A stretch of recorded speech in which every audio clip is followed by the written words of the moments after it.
মির্চি নিবেদন গল্প gold mine. গল্প গোল্ড মাইন। বইটির সত্ত্ব আনন্দ পাবলিশার্স প্রাইভেট লিমিটেড কর্তৃক সংরক্ষিত। মদ্যপান, ধূমপান ও মাদক সেবন স্বাস্থ্যের পক্ষে ক্ষতিকর। দেখো, আমার না একটু কিন্তু ভালো বোধ হচ্ছে না। ওর বাপের লেখা ওটা নয়, ও বলুক, দেখি ওর কত বড় সাহস। আমি খ্যাতির কাঙাল নই বৌদি। আমি জানতাম উনি কেবল মুখের ওপর কমপ্লিমেন্ট দিতে পারেন। তোমার কি স্বার্থ তা আমরা সবাই জানি। মণিমাণিক্যে ভরা বাংলা সাহিত্যের কিছু কালোজয়ী উপন্যাস ও গল্প দিয়ে সাজানো আমাদের এই মির্চি গল্প গোল্ড মাইন। শরদিন্দু বন্দ্যোপাধ্যায়, জন্ম 1899 সালের 30শে মার্চ। শরদিন্দু বন্দ্যোপাধ্যায়ের 125তম জন্মবার্ষিকী উপলক্ষে মির্চি গল্প গোল্ড মাইনে শুনুন বিষের ধোঁয়া। জনপ্রিয় সব রহস্য ও ঐতিহাসিক উপন্যাসের মতো বেশ কিছু উল্লেখযোগ্য সামাজিক উপন্যাসও লিখেছেন লেখক, যেমন জাতিস্বর, বিষের ধোঁয়া বা অতিপ্রাকৃত বিষয় নিয়ে বরদা সিরিজ এবং অন্যান্য নানান গল্প, যা আজও বেস্টসেলার। ছোটদের জন্য সৃষ্ট চরিত্র সদাশিবও যথেষ্ট উল্লেখযোগ্য। শরদিন্দু বন্দ্যোপাধ্যায় 1938 সালে বম্বে টকিজে চিত্রনাট্যকার রূপে কাজ শুরু করেন। বিষের ধোঁয়া উপন্যাস থেকে সিনেমাও তৈরি হয়েছে। শরদিন্দুবাবুর মৃত্যু হয় 22শে সেপ্টেম্বর 1970 সালে। আজকের গল্পটির নাট্যরূপ ও পরিচালনার দায়িত্বে শাওলি মজুমদার। প্রযোজনায় প্যাস্টেল এন্টারটেইনমেন্ট। শুরু হচ্ছে বিষের ধোঁয়া। জন্মাষ্টমীর উপোসের পরের দিন দুপুরে নিমন্ত্রিত দীনবন্ধুবাবুকে নিজের হাতে পরিবেশন করে খাইয়ে দক্ষিণা দিয়ে প্রণাম করে বিমলা যখন উঠে দাঁড়ালো, তখন দীনবন্ধুবাবু তার মুখের দিকে তাকিয়ে আন্তরিকতার সঙ্গেই বললেন, আশীর্বাদ করি মা, পুণ্যবতী হও, প্রাণ তোমার শুদ্ধ শুচি হোক, নিষ্পাপ হোক। দুপুরবেলাটা কিশোরের ল্যাবরেটরি ঘরে তিনজনের খুব আনন্দে কাটল। প্রথমটা বিমলা দীনবন্ধুর সঙ্গে কথা বলতে একটু সংকোচ বোধ করছিল, কিন্তু তিনি বললেন, আমার কাছে লজ্জা করা বৃথা। কাল থেকেই আমি তোমার কাছে ফলাহারের দাবি নিয়ে কিন্তু রোজ বিকেলবেলা আসবো। এতদিন জানতুম না বলেই আসিনি, কিন্তু আর ফাঁকি দিতে পারবে না। এখন শুধু লজ্জা দেখিয়ে কিন্তু আমাকে আর ঠেকিয়ে রাখতে পারবে না মা। কি যে বলেন। তা হ্যাঁ কিশোর, শিশি বোতল তো সাজিয়েছ দেখছি অনেক। কিছু করতে পারলে কি? না, আয়োজন দেখে হয়তো মনে হচ্ছে এর পিছনে উদ্যোগও অনেকখানি আছে, কিন্তু সেটা ঠিক নয়। কেন? উদ্যোগ না থাকার কারণ কি? কারণ কিছুই নেই, তবে উদ্যোগ খুব আছে, কিন্তু মাঝে মাঝে নিরুৎসাহ হয়ে পড়েন। বলেন, দেশের বড় বড় লোক যা পারল না, আমার দ্বারা কি তা হবে? তাহলে কি বিশেষ একটা কিছু চেষ্টা করছো? মানে ঠিক যে চেষ্টা করছি তা বলতে পারি না, তবে জানেন, মাঝে মাঝে ইচ্ছে হয় একটা কিছু করি। প্রকাণ্ড কিছু নয়, সে আমার শক্তির বাইরে, ছোটখাটোর মধ্যে এমন কিছু যা দেশের লোকের কাজে আসতে পারে। বাবা, এ তো ভালো কথা কিশোর। বড় কাজ করবার লোক দেশে ঢের আছে, ছোট কাজের বেলাতেই লোকের অভাব হয়। তা কি চেষ্টা করছো শুনি? একটা ফুড বার করবার চেষ্টা করছি, যা বিদেশি মেলিন্স ফুড, মানে হরলিক্স, ওভালটিন ইত্যাদির বদলে দেশের রোগী ও শিশুরা নির্ভয় খেতে পারবে। তবে পারবো কিনা জানি না, কিন্তু জানেন, প্রশংসা যদি কারো প্রাপ্য হয় সে বৌদির। আগে আমার কোনো সংকল্পই ছিল না, এগুলো নিয়ে একটু নাড়াচাড়া করতুম মাত্র। উনি দিনরাত আমার পেছনে লেগে থেকে এবং নিজের হাতে সাহায্য করে আমাকে এই চেষ্টা করতে বাধ্য করেছেন। সব প্রশংসা ওনার প্রাপ্য। বাবা, উনি তোমাকে সাহায্যও করেন? বাহ মা, কিশোর যদি নতুন ফুড বার করতে পারে সে তো তোমার গুণেই পারবে। তা আমার এই মায়ের। বিমলা লজ্জিত মুখে বসে থেকে কিছুক্ষণ পরে বালিশ বিছানা রোদে দেওয়ার জন্য উঠে গেল। তখন কিশোর নিজে থেকেই বিমলার ইতিবৃত্ত দীনবন্ধুবাবুকে খুলে বলল। অনুপমের মুখে এর আগে একদিন যে দু চার কথা তিনি শুনেছিলেন, তা দীনবন্ধুবাবুর মনে কুহেলিকারই সৃষ্টি করেছিল। আজ সব কথা শুনে তা পরিষ্কার হয়ে গেল।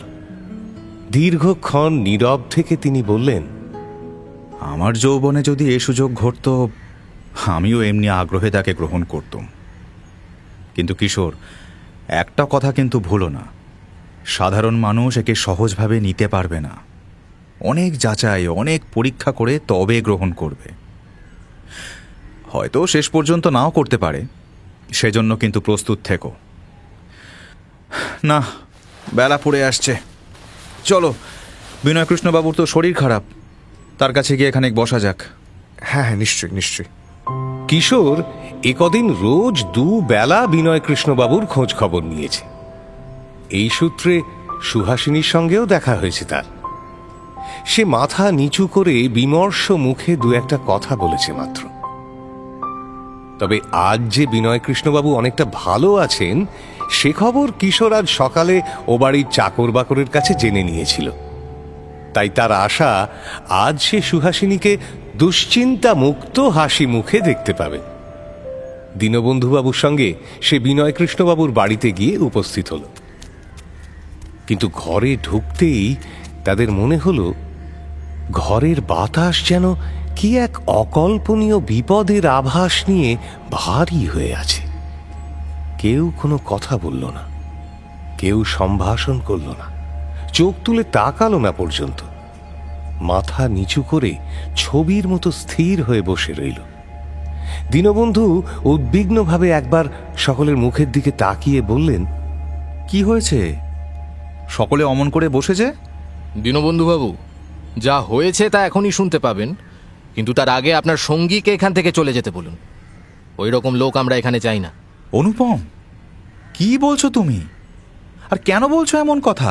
না না না দীনবন্ধু, তুমি ওকে যেতে বলো। দুনিয়ায় যে ভালো মানুষ সবাই তার উপর জুলুম করে, কাউকে বিশ্বাস করতে নেই। আমাকে দুর্বল পেয়ে আমার মেয়েকে, কি নির্লজ্জ! ওর বাবার চিঠিতে সমস্ত কিছু একেবারে পরিষ্কার হয়ে গেছে। আমি আর ওর মুখ দেখতে চাই না। আর যদি কখনো আমার বাড়িতে মাথা গলায়। বিনয়কৃষ্ণবাবু এতক্ষণ কেদারায় এলিয়ে পড়ে থেকেই কথাগুলো বলছিলেন, কিন্তু শেষের দিকে উত্তেজনার প্রবল ঝোঁকে উঠে দাঁড়াতেই দুর্বল শরীরে এত চাপ সামলাতে না পেরে মাথা ঘুরে পড়ে যাচ্ছিলেন। এক লাফে কিশোরী গিয়ে তাকে ধরে ফেলল। সাবধানে তাকে আবার চেয়ারে বসিয়ে দিয়ে অনুপমের দিকে ফিরে বলল, অনুপম বাবু, আমার বিরুদ্ধে আপনার কি অভিযোগ এইবার খুলে বলুন দেখি। অভিযোগ আমার নয়, তোমার বাবার।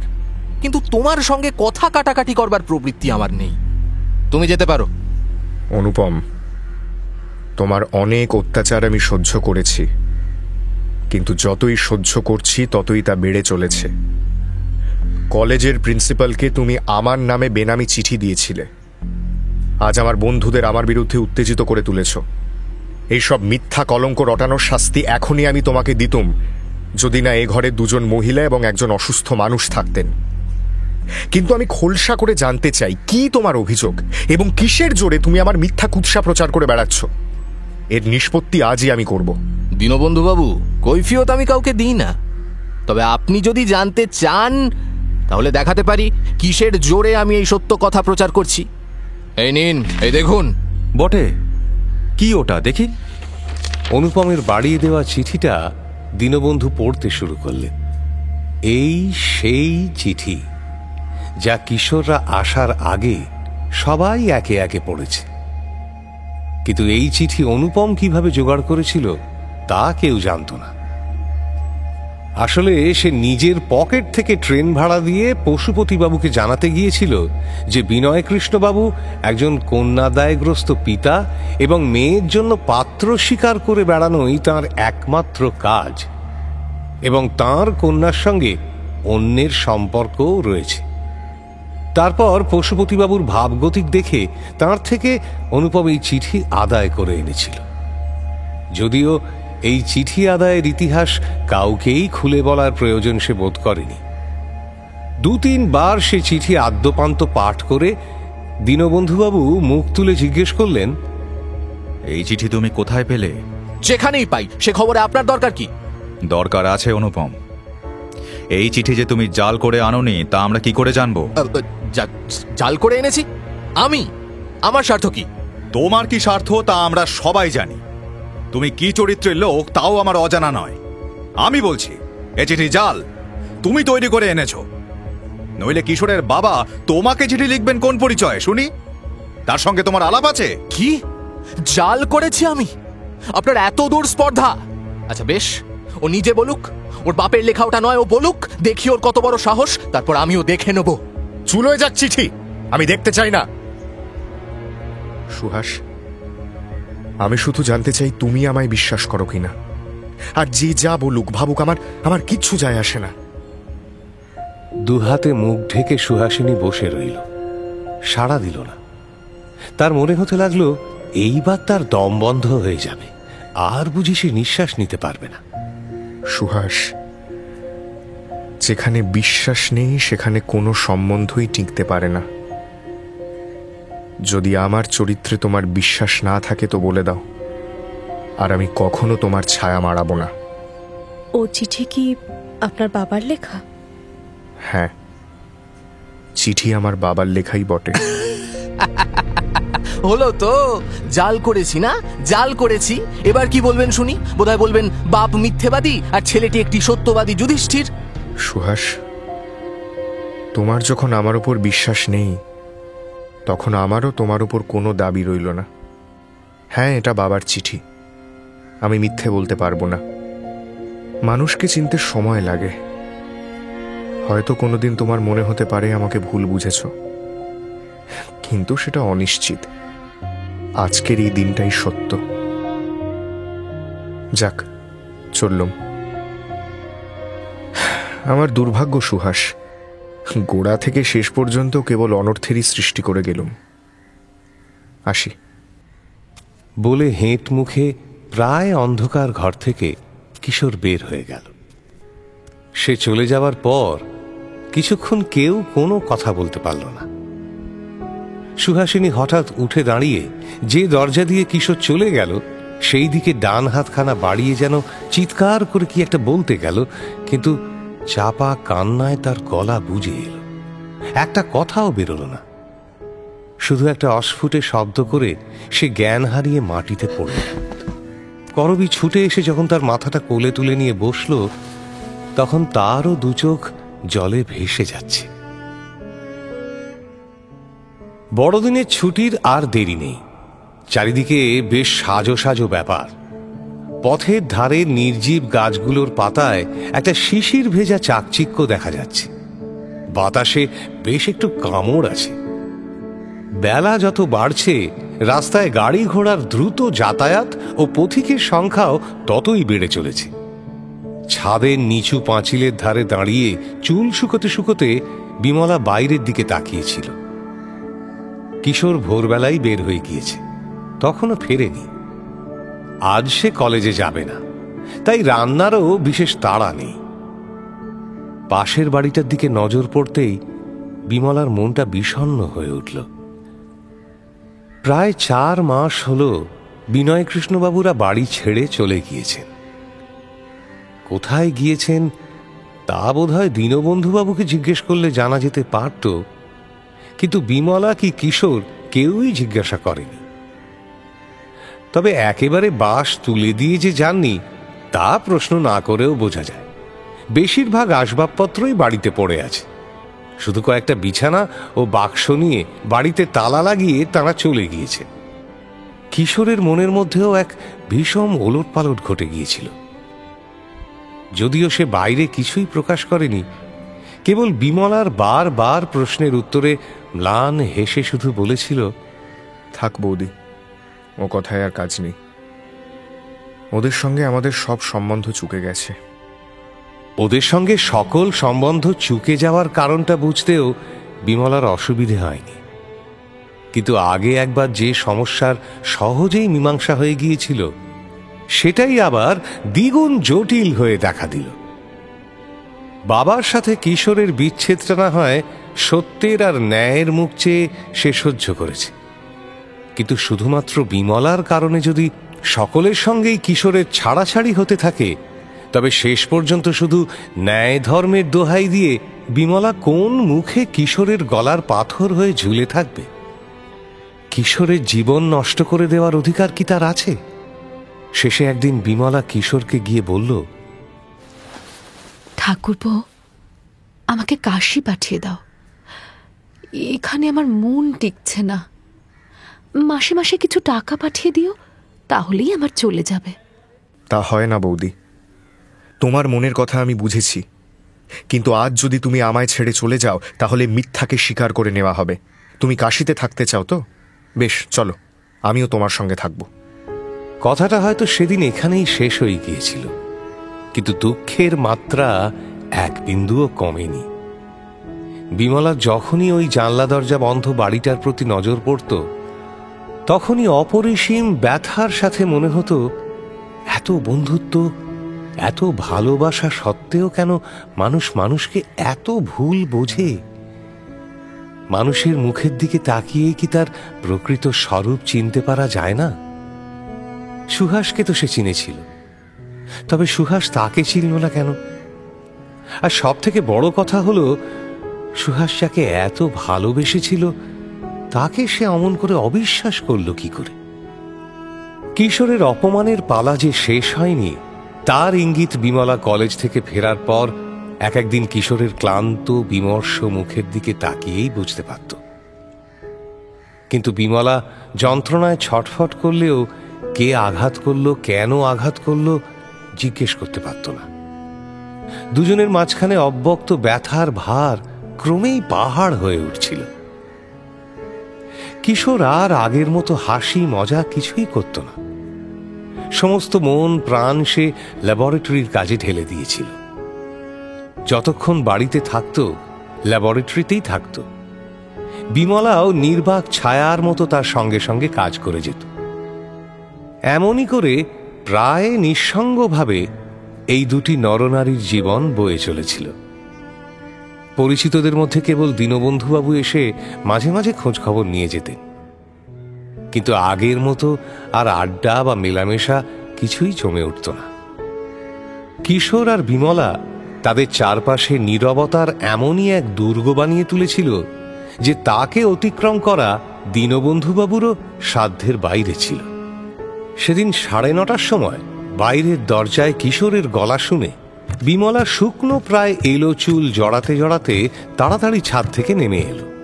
কিশোর গায়ের শালখানা নামিয়ে রেখে পকেট থেকে পুরু লম্বা গোছের একটা বন্ধ লেফাফা বের করে বিমলার হাতে দিয়ে বলল, সব হয়ে গেল বৌদি, নাও এটাকে যত্ন করে রেখে দাও। কি এটা? এতে আবার আমার নাম লেখা কেন? ওতে তোমার পেটেন্টের কাগজপত্র আর বিক্রি কন্ট্রাক্টের দলিল আছে।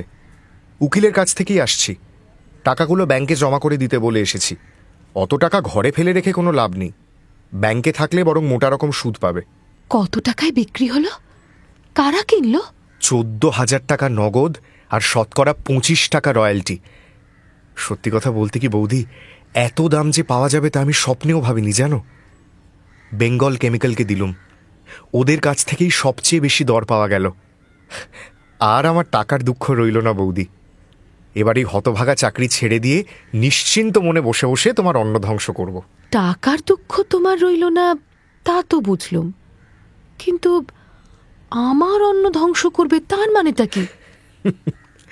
পেটেন্ট তোমার নামে নিয়েছি কি না, আর টাকাটাও ব্যাংকে তোমার নামেই জমা হবে, বুঝলে?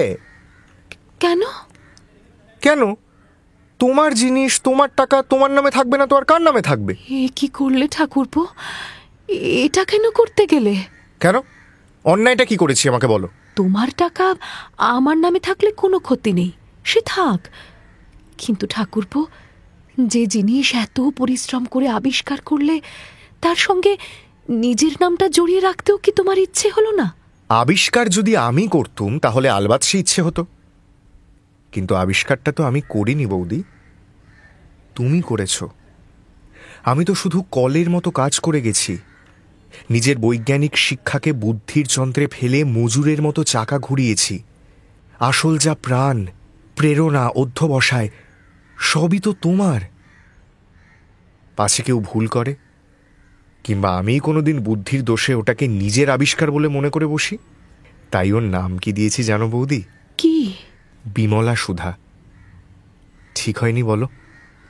তুমি মাথা নাড়বে জানি, কিন্তু এ আমি জোর করে বলতে পারি বৌদি, ওর যদি সত্যিকার কোনো গুণ নাও থাকে, তবুও শুধু তোমার নামের পুণ্যে বাংলাদেশের রুগ্ন শিশুদের কাছে এটা অমৃত হয়ে উঠবে। না না ঠাকুরপো, এ তুমি ভালো করনি।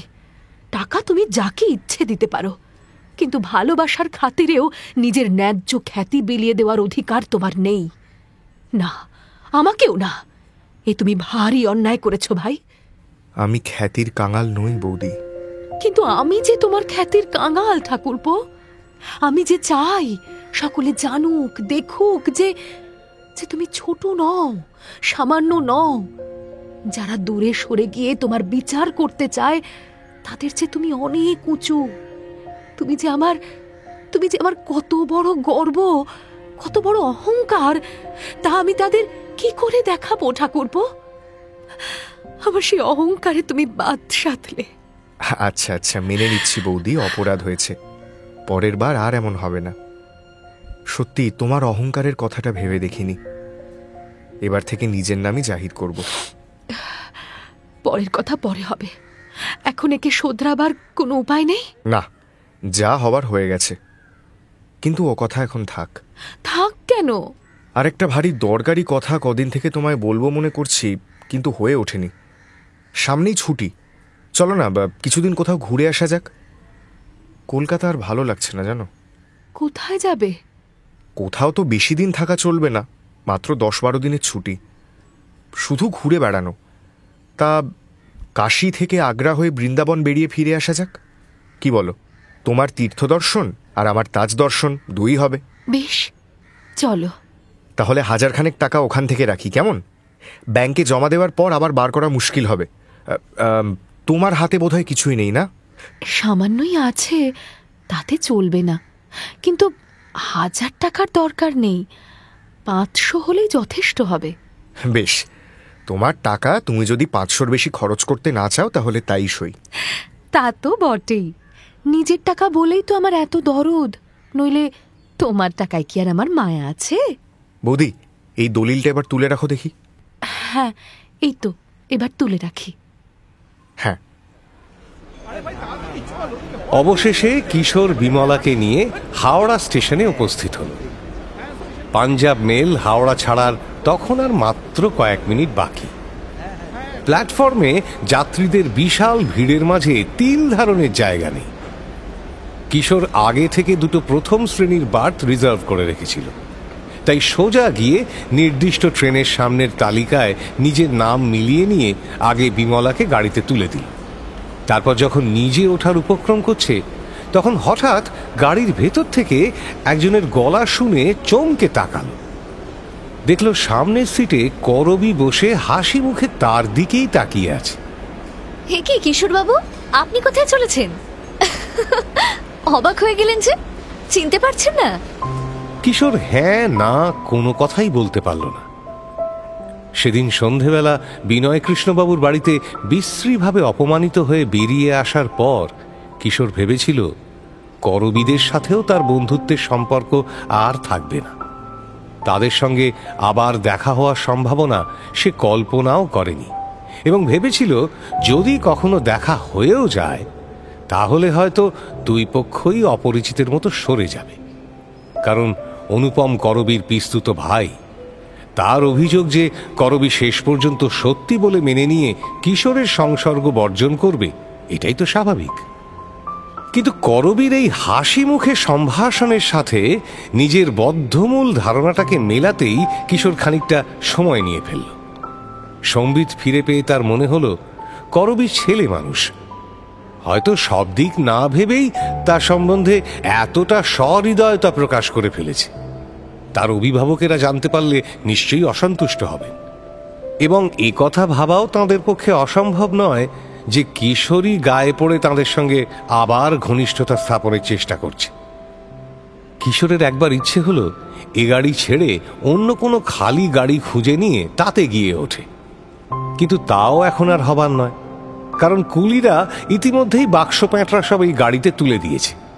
বৌদিদিও গাড়িতে উঠে পড়েছেন, আবার সব নামিয়ে অন্য গাড়িতে যাওয়াটাও বিশ্রী দেখাবে। তাই আর কিছু না ভেবে গাড়িতে উঠে সংযতভাবে করবীকে একটা নমস্কার করে সে বলল, আমরা কাশী যাচ্ছি। ও মা, তাই? আমরাও তো কাশি যাচ্ছি। বেশ হলো, একসঙ্গে যাব। ও, ইনি আপনার বৌদি তাই না? দেখেই চিনতে পেরেছি। আসুন আসুন বৌদি, এখানে এসে বসুন, আসুন। এখানেই ঠিক আছি ভাই। আপনাদের সঙ্গে এভাবে ট্রেনে দেখা হবে ভাবতেও পারিনি। ভারী অদ্ভুত তাই না? আচ্ছা, আপনারা কাশি যাচ্ছেন, আগে আমাদের খবর দেননি কেন? জানা থাকলে কত সুবিধা হতো বলুন তো। আপনার সঙ্গে তো কাউকে দেখছি না, আপনি কি? না, একলা যাচ্ছি না, বাবার সঙ্গে আছেন। মা আজ 2 মাস হলো কাশিতেই রয়েছেন কিনা, তাকেই আনতে যাচ্ছি। মায়ের শরীরটা বড় খারাপ হয়ে পড়েছিল, তাই মামা এসে তাকে নিয়ে গিয়েছিলেন। আমার মামার বাড়ি তো কাশিতে, আপনি জানতেন না বুঝি? না। বৌদি, আপনি আমার দিকে এসে বসুন না, আসুন তো। কিশোরবাবু তো আর পরিচয় করিয়ে দিলেন না, নিজেই নিজের পরিচয় দিই। আমি করবী, বোধহয় ওর কাছে আমার নাম শুনে থাকবেন। শুধু নাম নয়, অনেক প্রশংসা শুনেছি। সত্যি? এ তো আমার ভারী সৌভাগ্যের কথা। আমি জানতাম উনি কেবল মুখের ওপর কমপ্লিমেন্ট দিতে পারেন। যাক বাবা, আড়ালেও যে আমার সুখ্যাতি করেছেন, হে আমার পক্ষে কম গৌরবের নয়। করবী, গাড়ি ছেড়ে দিল তো? সব ঠিকঠাক আছে কিনা দেখে নিয়েছিস তো? হ্যাঁ বাবা, তুমি এবার বসো। আরে কিশোর বাবু যে, হ্যাঁ যাক, বাঁচা গেল। এই কেসি চক্রবর্তী আর মিসেস হালদারের নামে রিজার্ভ দেখে একটু ভয়ই পেয়ে গিয়েছিলাম। ভেবেছিলাম বুঝি একজোড়া বাঙালি মেম সাহেব বড়দিন করতে চলেছে, সারাটা পথ জ্বালাতে জ্বালাতে যাবে। যাক বাবা, নিশ্চিন্ত হলাম। তা এখন কোথায় যাওয়া হচ্ছে? মোগল সরাই পর্যন্ত রিজার্ভ করেছেন দেখছি। তা কাশি চলেছেন নাকি? হ্যাঁ, আপাতত কাশী যাচ্ছি। ও, তার মানে বেড়াতে চলেছেন? হ্যাঁ, বেশ বেশ বেশ। বড়দিনের ছুটিতে একটা কিছু করা তো চাই। এই দেখুন না, আমাকেও বেরিয়ে পড়তে হয়েছে। বুড়ো বয়সে শ্বশুর বাড়ি চলেছি। বাবা, ইনি কিশোরবাবুর বৌদিদি। ইনি বলেছেন কিশোরবাবু এর কাছে আমার নামে খুব প্রশংসা করেছেন। কিশোরবাবু ভারী ভালো লোক, তাই না বাবা? তোমার প্রশংসা করলে যদি ভালো লোক হওয়া যায়, তাহলে ভালো লোক হওয়া সহজ বলতে হবে। কিন্তু আমি এত সহজে কিশোরবাবুকে ভালো লোক বলতে রাজি নই। উনি আসবো বলে কথা দিয়ে একবারই মাত্র এসেছিলেন আমাদের বাড়িতে, তারপর আর আসেননি। মা লক্ষ্মীকেও কিন্তু সঙ্গে করে আনবার কথা ছিল, তাও আনলেন না। আমি পুলিশের লোক, বুঝলে, এইসব নানান রকম প্রমাণ থেকে স্পষ্ট বুঝতে পারছি উনি একজন নিতান্ত বদলোক। এমনকি ওকে বোমাবাজ বিপ্লবী বলেও সন্দেহ করা যেতে পারে। কিশোরের বুক থেকে একটা ভারী বোঝা নেমে গিয়ে মন প্রফুল্ল হয়ে উঠল। এমন প্রফুল্লতা সে বহুদিন অনুভব করেনি। সে কোনো অপরাধ না করা সত্ত্বেও সমাজ সংসার তাকে দোষী বানিয়ে সমস্ত পৃথিবী থেকে যেন একঘরে করে দিয়েছিল। এই অভিমানে সে নিজেই আলাদা হয়ে দূরে সরে গিয়েছিল। আজ প্রমোদাবাবু হাত ধরে টেনে যেন তাকে সেই পরিচিত সংসারের মধ্যেই আবারও ফিরিয়ে আনলেন। কিশোর অনুভব করল প্রমোদাবাবু তাঁর অকপট ব্যবহারের মধ্যে দিয়ে যেন স্পষ্ট করে বললেন যে তার নামে কুৎসা যতই রটনা হোক, তার বিরুদ্ধে প্রমাণ যতই গুরু হোক, তারা জানেন যে সে নির্দোষ, সে তাদেরই একজন। সে কখনোই এত বড় অপরাধ করতে পারে না। কৃতজ্ঞতায় আবেগে কিশোরের কণ্ঠ বুঝে এলো। আমায় মাফ করুন, আমার অন্যায় হয়ে গেছে। একটা কাজে এত ব্যস্ত ছিলাম যে সময় করে উঠতে পারিনি। সত্যি বলছি, বৌদিদিকে জিজ্ঞাসা করতে পারেন। না মানে, আরে বাবা, ঠিক আছে ঠিক আছে। এরপর তাদের মধ্যে কথাবার্তায় আর কোনো সংকোচ রইল না। ট্রেন রাত্রির বুক বিদীর্ণ করে হু হু করে ছুটে চলল। চারজনে গল্পগুজবে মেতে উঠলেন। শুধু সুহাসিনীর প্রসঙ্গ সকলেই সাবধানে এড়িয়ে গেল। সে ব্যাপারে কেউ কোনো কথা বলল না। গল্পগুজবে অনেক রাত হয়ে গেলে প্রমোদাবাবু একরকম জোর করেই উঠে পড়লেন এবং বিছানাপত্র পেতে শোয়ার জোগাড় করতে লাগলেন। কিশোর তাড়াতাড়ি উঠে প্রমোদাবাবুর হোলডল খুলে তোষক, বালিশ, লেপ ইত্যাদি বার করে দিল। কিছুক্ষণ বাগবিতণ্ডার পর স্থির হলো বিমলা আর করবী দুই পাশের বেঞ্চিতে শোবে। প্রমোদাবাবু ও কিশোর মেঝে সামান্য জায়গাতেই বিছানা পেতে শোবেন। পথে লাগবে ভেবে নিজের জন্য বিমলা এনেছিল একটা মোটা ভুটিয়া কম্বল, আর কিশোরের জন্য লেপ, বালিশ, তোষক।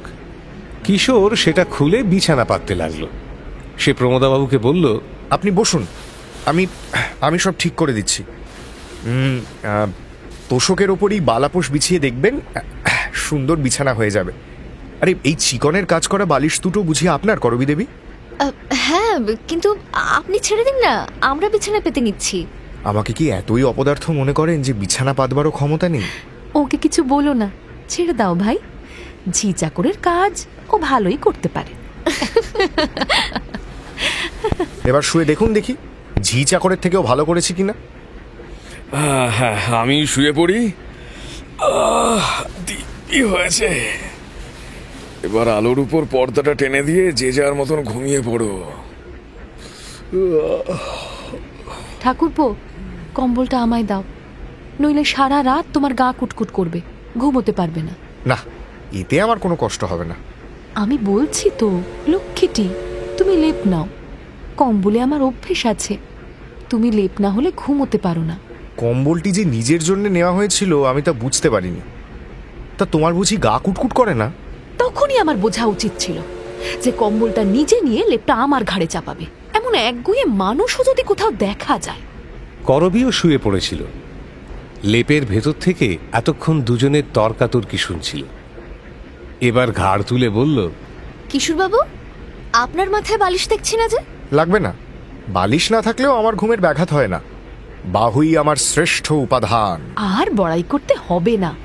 এই দেখো না, নিজের বালিশটি আমাকে দান করেছেন। আমার বালিশের দরকার হয় না, তাই ওর জন্যে একটা বালিশ নিয়েছিল। এত রাত্রিরে যদি তর্ক আরম্ভ করো তাহলে ঘুম চটে যাবে। আর নয়, এবার চটপট ঘুমিয়ে পড়ো দেখি। কিন্তু আমার তো দুটো বালিশ রয়েছে, আপনি একটা নিন না কিশোরবাবু। না না না, তার দরকার নেই, আপনি খামোখা ব্যস্ত হবেন না তো। আরে এই নিন না।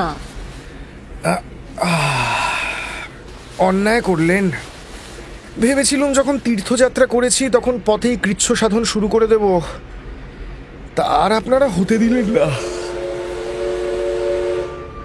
গাড়ি অন্ধকারের বুক চিরে উল্কার বেগে ছুটছে। বন্ধ কাচের শার্সির ভেতর দিয়ে বাইরের দৃশ্য কিছুই দেখা যায় না, তবে বাইরের হালকা আলো আর ভেতরের নীল আলোয় ট্রেনের কামরার ভেতরটা স্বপ্নে দেখা মায়া আলোকের মতো অস্পষ্ট মোলায়েম হয়ে আছে। কিছুক্ষণ পরে করবী মৃদু স্বরে বলল, মনে হচ্ছে আমরা যেন কোনো নিরুদ্দেশের যাত্রী। এমন ভাবে গাড়ি যদি চিরকাল চলতে থাকতো কি সুন্দর হতো, তাই না? কেউ মুখ ফুটে তার কথার কোনো উত্তর দিল না, কিন্তু কিশোর ও বিমলার মনে হলো জীবনটা যদি এমনই নিশ্চিন্ত নিরবিচ্ছিন্ন একটা যাত্রা হতো, এমনই নিরুদ্বেগ ছায়াময় রাজ্যের ভেতর দিয়ে সহযাত্রীদের সঙ্গে নিবিড় সম্পর্কে আবদ্ধ হয়ে এই যাত্রাপথ যদি কখনো শেষ না হতো, কি ভালোই না হতো। পরদিন সকালে চা জল খাবার খেয়ে সকলে মোগলসরাই স্টেশনের অপেক্ষায় বসেছিলেন। মোগলসরাই পৌঁছতে আর দেরি নেই। ঠিক ছিল প্রমোদাবাবুরা কাশী পর্যন্ত ট্রেনে না গিয়ে এইখানেই নেমে যাবেন এবং মোটরে কাশী পৌঁছবেন। আগে থেকে গাড়ির বন্দোবস্তও করে রাখা হয়েছিল। করবী ও বিমলা গাড়ির একটা কোণে বসেছিল, কখনো নিচু স্বরে গল্প করছিল, কখনো বা বাইরের শিশির ভেজা ঝলমল দৃশ্য নীরবে দেখছিল। করবী তার স্বভাবসুলভ ছেলেমানুষী ও অকপট সরলতার দ্বারা সহজেই বিমলার হৃদয় জয় করে নিয়েছিল। প্রমোদাবাবু পকেট থেকে ঘড়ি বের করে দেখে বললেন, আর 20 মিনিট, ঠিক টাইমেই যাচ্ছে। তাই নাকি? তাহলে বিছানাপত্রগুলো গুটিয়ে নি তাড়াতাড়ি। আহা, থাক না, এত ব্যস্ত হওয়ার প্রয়োজন কি আছে? পাশের গাড়িতে আমরা আড্ডালি আছে, গাড়ি থামলে সে ঠিকঠাক করে নেবে। এখন তা হোক, তাড়াতাড়িতে সে হয়তো পেরে উঠবে না, আমি ঠিক করে নিচ্ছি। আপনি ঠিকই বলেছিলেন বৌদি। আচ্ছা, ভালো কথা। তোমরা কাশিতে উঠছো কোথায় শুনলাম না তো? কোনো আত্মীয় আছেন বুঝি? না, আত্মীয় কেউ নেই। কোথায় উঠবো এখনো কিছু ঠিক করিনি। কোথাও একটা ওঠা যাবে, মোটে তো 3-4 দিন। শুনেছি এদিকে ধর্মশালাগুলোও বেশ ভালো। হ্যাঁ, বলো কি?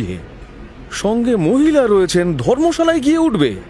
আমি ভেবেছিলাম তোমার বুঝি একটা আস্তানা আছে, তাই এতক্ষণ খোঁজ করিনি। আচ্ছা বেশ, যাই হোক। শোনো তুমি। বাবা তাহলে? হ্যাঁ হ্যাঁ, সে আর বলতে, এক জায়গাতেই সকলে মিলে ওঠা যাবে। কিন্তু কি ছেলে মানুষই বলো দেখি, ভাগ্যিস জিজ্ঞেস করলুম, নইলে তো ধর্মশালাতেই গিয়ে উঠতে। না না, সে কি, সে আপনাদের বড় কষ্ট হবে। আমরা যেখানে হোক একটা। মানেটা কি? কষ্ট কিসে? আমার শালাদের প্রকাণ্ড বাড়ি, বুঝলে? 2 জন অতিথি বেশি হলে তাদের কোনো অসুবিধা হবে না। তাছাড়া করবীর মা যদি শোনেন যে তোমাদের ধর্মশালায় পাঠিয়ে দিয়ে আমরা বাড়ি চলে এসেছি, তাহলে আমাদের কি হবে জানো? তাহলে আমাদেরও হয়তো সেই ব্যবস্থাই করতে বলবেন। তার ভাইয়েদের বাড়ি, বুঝছো না? কিশোর বাবু, কোনো আপত্তি শোনা হবে না, আপনাদের যেতেই হবে। বৌদি, কিন্তু এটা কি উচিত হবে? বৌদি, আপনি কিন্তু অমত করতে পারবেন না, তা আমি বলে দিচ্ছি। অমত করব কেন? বেশ তো, এই তো বরং ভালোই হলো। আর অসুবিধে যদি হয়, সে তো আমাদের হবে না, তোমাদেরই হবে। তা সে অসুবিধে যখন তোমরা স্বীকার করে নিচ্ছ, তখন আর আমাদের আপত্তি কি? নিজের জন্য যতটা নয়, বিমলার কথা ভেবেই কিশোর করবীর মামার বাড়ির আতিথ্য স্বীকার করতে অনিচ্ছা জানিয়েছিল। বিমলা অনেক নিয়ম আচার পালন করে থাকে, তার জপ তপ, স্নান, খাওয়া দাওয়ার নানান হাঙ্গামা আছে। পরের বাড়িতে এসবের ব্যবস্থা নাও থাকতে পারে। সে বাড়িতে 1 ঘড়া গঙ্গা জলও যদি না পাওয়া যায়, বিমলা হাসি মুখে সমস্ত অসুবিধা মেনে নিলেও ভেতরে ভেতরে কষ্টই পাবে। এই সব নানান কথা ভেবেই কিশোর প্রথমে রাজি হচ্ছিল না। কিন্তু বিমলা যখন সহজেই যেতে রাজি হয়ে গেল, তখন এবার একটা অঘটনের আশঙ্কায় তার মনে হলো, এদের সঙ্গ ছেড়ে পালাতে পারলেই যেন সব দিক থেকে ভালো হয়। অথচ এমন নিমন্ত্রণ প্রত্যাখ্যান করে শহরের পান্থ নিবাসে আশ্রয় নেওয়ার মতো অভদ্রতাও সে করতে পারল না। তাই তাকে রাজি হতেই হলো। তবে মনের মধ্যে একটা অজানা আশঙ্কার কাঁটা বিঁধেই রইল। যথাসময়ে মোগলসরাই স্টেশনে নেমে সকলে মোটরে করেই কাশী পৌঁছল।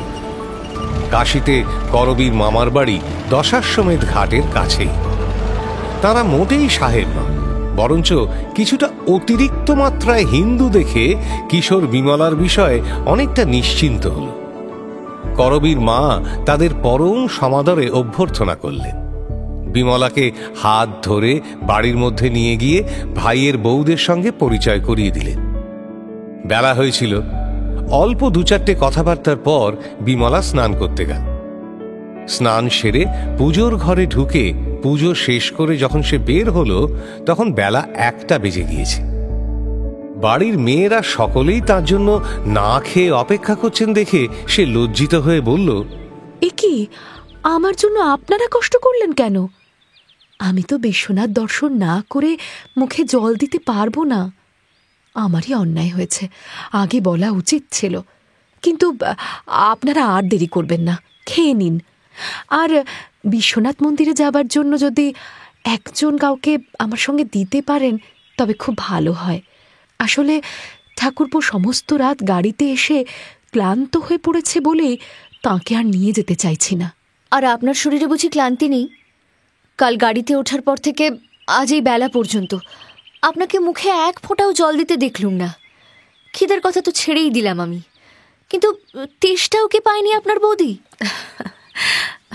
বাড়িতে অন্য কোনো বিধবা ছিলেন না, তাই বিমলার জন্য আলাদা হবিষ্য রান্নার ব্যবস্থা হয়েছিল। করবীর বড় মামি বললেন, আপনার রান্নার সব ব্যবস্থা আমি করে রেখেছি, শুধু আমাদের হাতে খাবেন কিনা না জেনে রান্না চড়াতে পারিনি। আরে সে কি কথা, খাবো বই কি।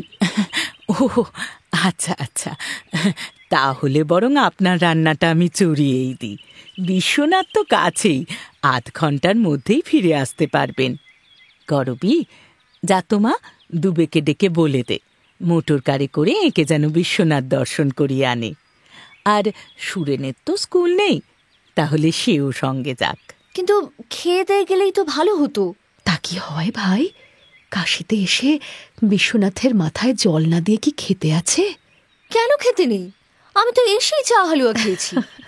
শোনো কথা, তুমি আর আমি কি সমান? তাছাড়া উপোস করতে আমাদের কষ্ট হয় না। এগুলো কিন্তু আহা, তর্ক করিসনি করবি। দেখ সুরেন কোথায়, সে আবার এখনই হয়তো কোথাও বেরিয়ে যাবে।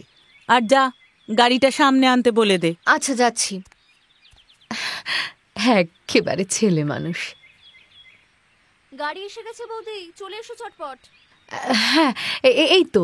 আচ্ছা, আমি এগোই তবে। আর হ্যাঁ, আপনারা আমার জন্য আর না খেয়ে বসে থাকবেন না, তাতে কেবল আমার অপরাধ বাড়বে। বরং খাওয়া দাওয়া শেষ করে আমার জন্য দুটো আলো চাল ফুটিয়ে রাখবেন। আচ্ছা আচ্ছা, বেশ, তাই হবে। বিমলা চলে গেল। এই অপরূপ সুন্দরী বিধবার প্রতি বাড়ির মেয়েরা সকলেই বেশ আকৃষ্ট হয়ে পড়েছিলেন। কিন্তু এত অল্প বয়সে তার এই কঠিন নিষ্ঠা ও ব্রহ্মচর্য দেখে তার প্রতি সম্ভ্রম ও শ্রদ্ধার সাথে ব্যথায় তাদের মন পূর্ণ হয়ে গেল। সেদিন বিকেল বেলাটা বিশ্রাম নিতেই কেটে গেল। সন্ধ্যের পর করবীর মামারা ও প্রমোদাবাবু মিলে বৈঠকখানায় আসর জমিয়ে তুললেন। বাইরের লোক কিশোর ছাড়া আর কেউ ছিল না, তাই করবীও একসময় তাঁদের মধ্যে এসে বসল। মামার বাড়ির পর্দা প্রথা করবী মানত না। মামারা যদিও এটা পছন্দ করতেন না, কিন্তু আদরের ভাগ্নিকে কিছু বলতেও পারতেন না। বৈঠকের লক্ষ্যহীন আলোচনা কিশোর নীরবে বসে শুনছিল। করবী কিছুক্ষণ মন দিয়ে শোনার চেষ্টা করে শেষে কিশোরের দিকে একটু সরে এসে চুপি চুপি বলল, কিশোরবাবু, কাল খাওয়া দাওয়া করে সারনাথ দেখতে যাব ঠিক হয়েছে। আমি, আপনি আর বৌদি, আর কেউ নয়। আচ্ছা। করবী আর কিছু না বলে একসময় পা টিপে টিপে উঠে বেরিয়ে গেল। তার আসা যাওয়ায় বৈঠকের আলোচনা তিলমাত্র ক্ষুণ্ণ হল না বটে, কিন্তু কিশোরের গা ঘেঁষে বসে চুপি চুপি কথা বলে উঠে যাওয়া দৃশ্যটা কারো দৃষ্টি এড়াল না। রাতে খাওয়া দাওয়ার পর করবীর বড় মামা প্রমোদাবাবুকে একলা পেয়ে জিজ্ঞেস করলেন, আরে সাহেব, মেয়ের বিয়ের কি করছো? এখনো কিছু ঠিক ঠিক করেছো নাকি? কিছুই তো এখনো করিনি। হ্যাঁ, তা তো দেখতেই পাচ্ছি, কিন্তু করার সময় যে পেরিয়ে যাচ্ছে সাহেব। করবীর আচ্ছা আচ্ছা করবীর বয়স কত হলো? 17 হবে না? দেখো, বাঙালির ঘরের মেয়ে, আর বেশি দিন ঘরে রাখা তো চলবে না। মেয়ের জন্য এবার পাত্র দেখতে আরম্ভ করো। আরে সে হবে এখন, এত তাড়া কিসের? দেখো, তোমার এই কথাগুলো আমার ভালো লাগে না। এই যে কি উদ্ভট কথা বলো আমি জানি না। মেয়ের 17 বছর বয়স হলো, এখনো তাড়াতাড়ি কিসের? হ্যাঁ, আর এই অন্য বিষয়ে সাহেবি আনা করো, ক্ষতি নেই, কিন্তু এইদিকে যা রয়স হয় তাই ভালো। তুমি না পারো, আমি না হয় পাত্র দেখছি। আরে এত চড়ছো কেন? মনের মতো পাত্র তো পাওয়া চাই। হ্যাঁ, আহা, সে তো বুঝতে পারছি, কিন্তু অপাত্রে মেয়ে দিতে তো বলছি না আমি। মনের মতো পাত্র তো জগতে দুর্লভ নয়, খুঁজলেই পাওয়া যায়। আচ্ছা, এই কিশোর ছোকরার সঙ্গে তোমাদের কতদিনের আলাপ? বেশি দিন নয়, এই মাস 4-5 হবে। কেন বলো তো? না মানে, ওর সঙ্গে আজ কথা বলছিলাম, বুঝলে? বেশ ছেলে, তোমাদের পাল্টি ঘর। ওর কথা কখনো ভেবে দেখেছো? দেখেছি, সব দিক দিয়েই সুপাত্র, কিন্তু করবীর মনের ভাব না বুঝে তো কিছু স্থির করা যায় না। আরে সাহেব, সে আমি জানি। মেয়েকে যখন ইংরেজি স্কুলে পড়িয়ে উচ্চশিক্ষা দিয়েছ, তখন তার অমতে কিছু হবে না। কিন্তু একদিন দেখি আমার যা ধারণা হয়েছে, তাতে করবীর বিশেষ অমত হবে বলে মনে হয় না, বরং খুব বেশি রকম মত হবে বলেই আন্দাজ হচ্ছে, বুঝলে? তুমি তো অনেকদিন ধরেই দেখছো, তোমার কিছু সন্দেহ হয় না? দেখো ভাই, এসব আজ আন্দাজের কথা নয়, পরিষ্কারভাবে জানা দরকার। বুঝছো না, আমাদের আন্দাজও ভুল হতে পারে। বেশ, তা সোজাসুজি জিজ্ঞাসা করে দেখোই না একবার। হ্যাঁ, তা জিজ্ঞাসা করতেই পারি, কিন্তু তাতে যদি হিতে বিপরীত ঘটে কিছু, তার থেকে এখন কিছু না বলাই ভালো। সময় হলে আমাদের কিছু জিজ্ঞাসা করার দরকারই হবে না। দেখো দেখো, আমি একটু সেকেলে লোক, এইসব মেলামেশা খুব একটা পছন্দ করি না।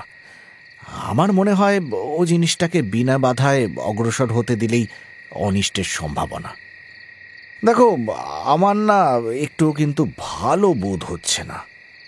শেষকালে হয়তো এমন জট পাকিয়ে যাবে যে জট ছাড়াতেই পারবে না শেষ পর্যন্ত। দেখো কি করবে। এরপর আর কোনো কথা হলো না। রাতে শোবার সময় প্রমোদাবাবু অন্যান্য কথার পর স্ত্রীকে জিজ্ঞেস করলেন, কিশোর সম্বন্ধে করবীর মনে কিছু আছে বলে তোমার কি মনে হয়? হ্যাঁ, হয়। করবী আগে অনেক ছেলে মানুষই করেছে, কিন্তু এবার মনে হয় সত্যি সত্যি। দেখো, সুহাসিনীর বিষয়ে সব কথাই তো জানে করবী। হ্যাঁ, জানে তো, তার মুখেই তো আমরা শুনেছি। ঠিক। প্রমোদাবাবু পাশ ফিরে শোয়ার উপক্রম করলেন। ঘুম হঠাৎ এলো না। ঘুরে ফিরে শ্যালকের আশঙ্কার কথাই তার মনে জাগতে লাগল।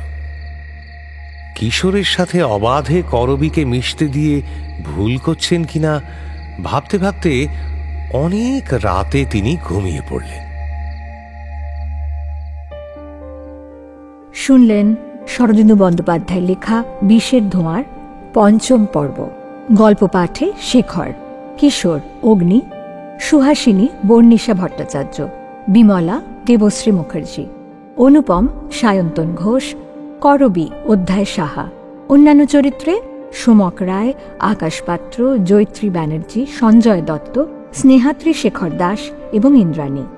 নাট্যরূপ ও পরিচালনায় শাওলি মজুমদার, নাট্যরূপ সহায়তায় বর্ষা, ধ্বনি পরিকল্পনা ও আবহ সঙ্গীত সব্যসাচী মুখার্জি, প্রচার অলঙ্করণ সৌম্যদীপ গুঁই, প্রযোজনায় প্যাস্টেল এন্টারটেইনমেন্ট, সমগ্র পরিকল্পনায় ইন্দ্রাণী।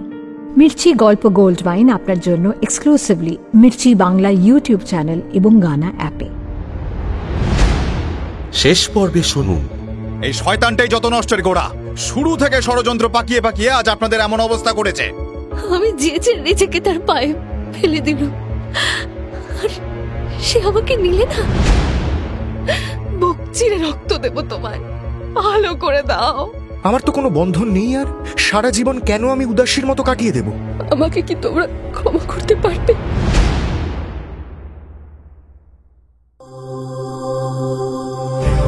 মির্চি নিবেদন, গল্প গোল্ড মাইন। গল্প গোল্ড মাইন।